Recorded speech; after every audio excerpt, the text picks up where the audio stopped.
3 games into the Premier League season, and the summer signings are already making or breaking their reputations.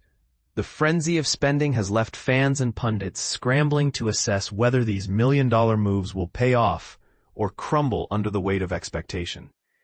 Let's dive in with a bold ranking of the 20 priciest transfers of the summer, from the rising star to the early underachievers. But here's where it gets tricky. Can we truly judge a player's worth after just a handful of games? Is it fair to label someone a flop when their potential is still unfolding?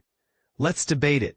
Starting at the bottom of the list, Florian Wirtz, Bayer Leverkusen to Liverpool, arrived with a staggering £100 million price tag, rising to £116 million. His early performances have sparked questions about whether Liverpool's attacking struggles are a fluke or a symptom of his inability to adapt. German media has already drawn parallels between his rocky start and the pressure he faced during Germany's shock World Cup qualifying loss to Slovakia. Poor lad. Has he truly forgotten his joy? Or is this just a slow burn? We'll reserve judgment but acknowledge the eye-watering cost for now. Next up is Benjamin Sesko, RB Leipzig to Manchester United, signed for £66.2 million to solve Ruben Amorim's goal-scoring woes. 4 off-target shots in 80 minutes of Premier League action, coupled with a penalty miss in a preseason shootout against Grimsby Town, has left fans wondering, was this a misfire in recruitment, or a player simply needing time to adjust? The debate is wide open. Jamie Gittins, Borussia Dortmund to Chelsea at £48.5 million raises an uncomfortable question. Are clubs like Chelsea prioritizing short-term profit over long-term development? Gittins' brief appearances so far suggest he might become another casualty in Chelsea's flip-for-cash strategy. Will he be the next young talent sold off within 2 years? The writing seems on the wall. Shifting to Anthony Elanga, Nottingham Forest to Newcastle United. His £52 million move feels oddly mismatched. Signed to create chances for a striker, but Newcastle hasn't fielded one in their opening 3 games. Is it fair to criticize a player for circumstances beyond his control? This raises a broader issue. How much responsibility should the signing bear for a team's tactical shortcomings? Milos Kerkez, Bournemouth to Liverpool, at £40 million has sparked debates about defensive priorities. While Arne Slot's left-back experiment with Kerkez has shown flashes of promise, concerns linger about his defensive instincts. Should Liverpool revert to Andrew Robertson's tried-and-tested style, or trust the new kid on the block? The jury's out. Brian Bemo, Brentford to Manchester United, at £65 million has had a mixed start. Scoring a well-worked goal in August, a rare moment of creativity for the Red Devils, is promising, but missing a crucial penalty in a preseason clash tells a conflicting story. Is he a one-dimensional striker, or a diamond in the rough? Only time will tell. Victor Gyökeres, Sporting to Arsenal, at £55 million, has shown flashes of his potential with 2 goals in 3 games. His direct, powerful style fits Arsenal's philosophy, but early performances against Manchester United and Liverpool hinted at a flat-track bully label. Can he maintain this form against top-tier opposition?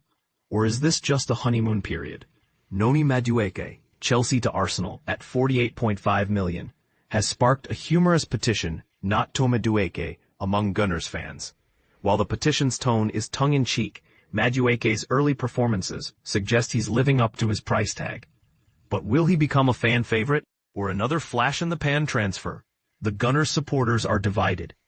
Tijani Reinders, AC Milan to Manchester City, at £46.3 million has had a roller-coaster start. A standout performance against Wolves was followed by 2 underwhelming displays.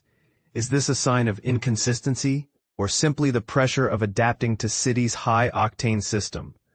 Pep Guardiola's teams often demand perfection. Can Reinders deliver it? Matheus Cunha, Wolves to Manchester United, at £62.5 million has quietly impressed. Unlike his fellow winger signing, he hasn't scored yet, but his work rate and positioning suggest he's the better addition. But can he evolve into an Eric Cantona-style impact player, or will he remain a solid but unspectacular presence? Martin Zubamendi, Real Sociedad to Arsenal, at £60 million has flown under the radar. His role as a midfield anchor fits Arsenal's style, but his lack of standout moments has raised questions. Does Zubamendi's effectiveness only emerge in Spain's tougher fixtures, or is he simply underperforming at Arsenal? The latter would be a worrying sign. Mohamed Kudus, West Ham to Tottenham, at £55 million has silenced skeptics. His 2 assists in the opening day win over Burnley and a dominant display against PSG in the Super Cup suggest he's a better fit for Spurs than West Ham.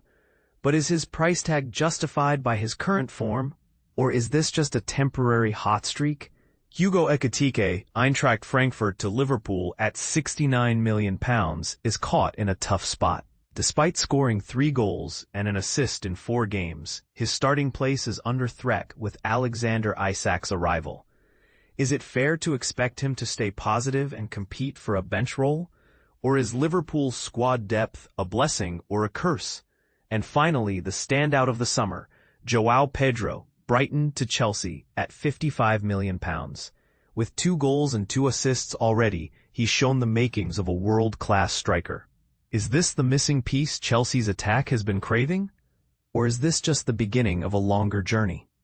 One thing's certain, Blueco's £55 million gamble has paid dividends so far. So what do you think? Are these rankings fair? Or are we judging players too soon? Drop your thoughts in the comments. Let's get this debate rolling.